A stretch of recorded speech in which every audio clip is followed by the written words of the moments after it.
Salut tout le monde, j'espère que vous allez bien. On est parti pour une nouvelle vidéo spéciale Mercato, comme d'hab les amis. Au programme 10 informations. On va démarrer du côté de l'Espagne, chez une équipe qui pour le moment fait une première partie de saison très intéressante. L'équipe de Retafe, l'équipe de José Bordalas, plutôt bien classée, Retafe qui a quasiment été à mi-chemin de l'objectif maintien avec de très très bons résultats. Ils sont dans la première partie de tableau. Et Retafe enregistre l'arrivée d'un ancien pensionnaire du FC Barcelone, Ilex Moriba, à qui on avait promis un avenir radieux du côté de la Catalogne.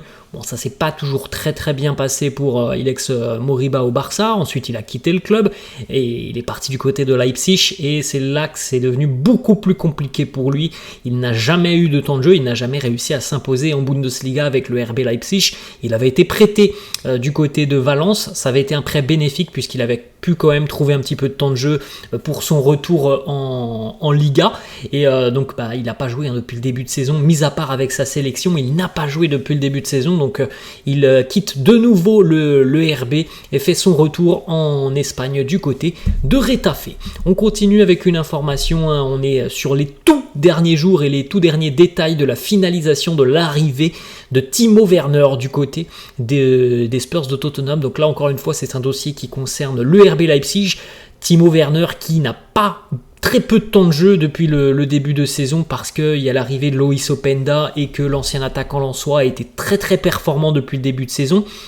Donc c'est compliqué pour Timo Werner du côté du RB. Il a perdu le rôle qu'il avait il y a quelques années où c'était un joueur très important. C'est plus le cas maintenant pour Timo Werner.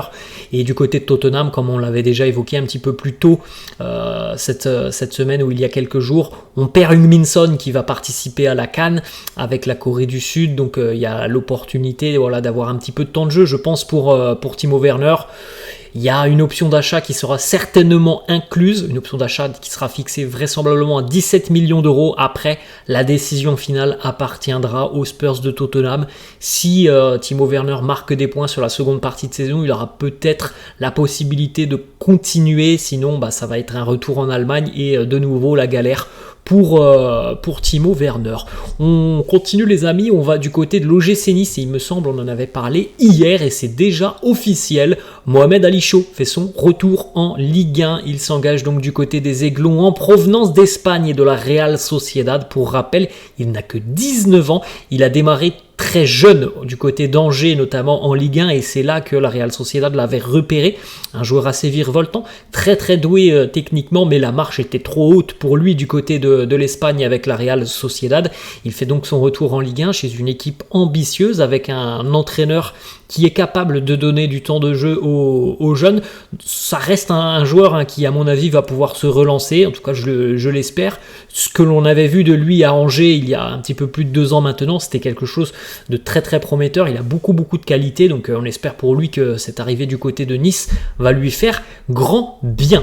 On continue, on va du côté cette fois-ci de l'Union Berlin. Alors l'Union qui est en grande difficulté depuis le début de saison, ils n'ont pas vraiment supporté la qualification en Ligue des Champions. Ça a été un rythme peut-être plus conséquent et l'Union n'a peut-être pas l'effectif pour lutter en Bundesliga et en Ligue des Champions. Donc la LDC s'est terminée. L'Union n'a pas été ridicule, mais en tout cas est très rapidement compris que c'était l'excellence et que l'Union n'était pas encore une équipe qui pouvait rivaliser en LDC. Et puis en Bundesliga, c'est vraiment compliqué pour l'Union qui va vraisemblablement lutter pour son maintien jusqu'en fin de saison. On avait recruté l'été dernier Leonardo Bonucci qui est venu pour apporter toute son expérience. Ça s'est pas super bien passé pour Bonucci. Il y a certainement peut-être un dernier challenge pour lui du côté de la Turquie, puisqu'on a Fenerbahçe qui est très très très intéressé par l'expérimenté défenseur italien. On continue les amis, on va du côté du Paris Saint-Germain. Cette grosse information du quotidien L'équipe. On sait que le Bayern est très intéressé par Nordi Mukiele. Et à l'heure actuelle, donc, il y a des négociations, des discussions, des échanges entre le PSG et le Bayern. Et au sein de ces échanges, du côté du Paris Saint-Germain, on essaye de sonder un petit peu le Bayern par rapport à la situation de Joshua Kimmich pour voir si la porte peut être ouverte. On ne sait jamais, un départ de Kimmich. Kimmich, en plus de ça, a déjà évoqué par le passé son envie de connaître un nouveau championnat. Donc voilà, le PSG tente sa chance en ce qui concerne Joshua Kimmich. Difficile d'imaginer tout de même que le Bayern va lâcher l'international allemand sur ce mois de janvier. On enchaîne les amis et on reste du côté du Paris Saint-Germain. Alors lui qui n'a aucun temps de jeu, il avait joué la première journée de Ligue 1 quelques minutes et puis depuis on ne l'a plus revu parce qu'il ne fait pas partie des plans tout simplement de Luis Enrique. Hugo Ekitike qui avait été recruté très cher par le Paris Saint-Germain. Malheureusement c'est un flop total du côté de Paris. Alors certes il y a certainement un joli chèque tous les mois qui arrive sur le compte en banque, mais maintenant ça reste un joueur qui avait beaucoup de talent du côté de Reims. Je ne pense pas qu'il ait perdu son talent. Maintenant, c'est à lui de décider de quoi son avenir doit être fait. Est-ce qu'il reste à Paris pour cirer le banc ou est-ce qu'il va tenter un nouveau challenge? Il y a des clubs qui sont intéressés. L'Eintracht Francfort, on l'a déjà évoqué, même si Francfort s'est déjà renforcé un petit peu dans le secteur offensif. Et Wolverhampton qui pourrait perdre potentiellement Wang Hee-chan, voire même Pedro Neto, même si c'est pas du tout le même profil, mais voilà, il y a cette option, hein, des clubs intéressés cet hiver. Reste à savoir quelle est la position de Hugo Ekitike par rapport à l'intérêt de tous ces clubs.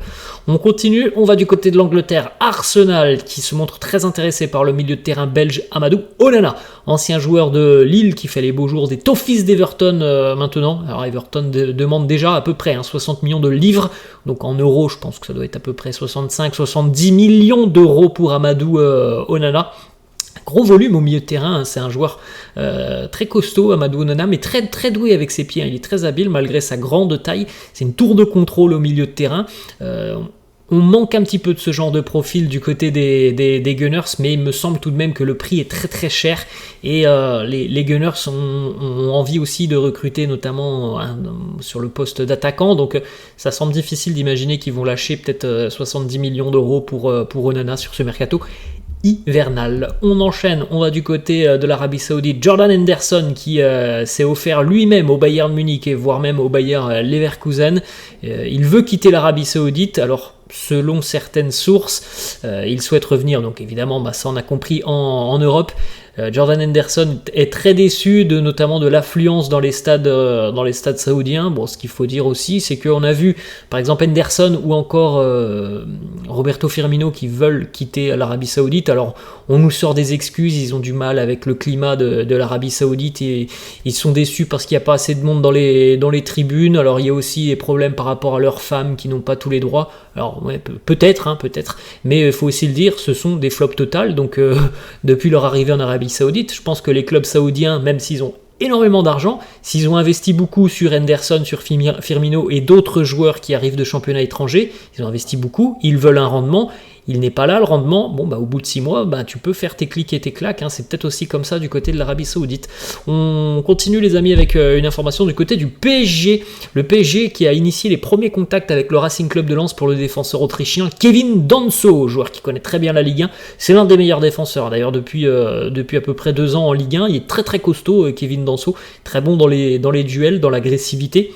C'est un joueur aussi assez doué de ses pieds, un très bon relanceur pour un défenseur. C'est quelqu'un vraiment qui, je trouve, a beaucoup progressé depuis qu'il est arrivé à Lens sous les ordres de Francaise. Donc il n'y a pas de raison qu'il ne puisse pas ambitionner d'aller voir encore plus haut. Et le PSG peut être un challenge très intéressant. On sait que Paris a perdu Milan Skriniar notamment, donc voilà, il y a peut-être quelque chose à faire. Le PSG n'est pas seul sur le dossier de Danso, il faut le dire. On va terminer les amis avec une petite information du côté du Borussia Dortmund. On est tombé d'accord avec Chelsea pour le défenseur Jan Madsen, défenseur néerlandais qui a très peu de temps de jeu du côté de Chelsea, donc c'est une opportunité intéressante pour lui du côté du Borussia Dortmund. Et puis il y aura peut-être un petit peu plus de temps de jeu pour lui du côté du BVB. C'était compliqué avec les Blues de Chelsea. Voilà les amis, la fin de cette vidéo, j'espère que ça vous a plu. N'hésitez pas comme d'hab à lâcher un petit pouce bleu, n'hésitez pas non plus à vous abonner à la chaîne, je vous laisse et je vous dis à la prochaine. Ciao.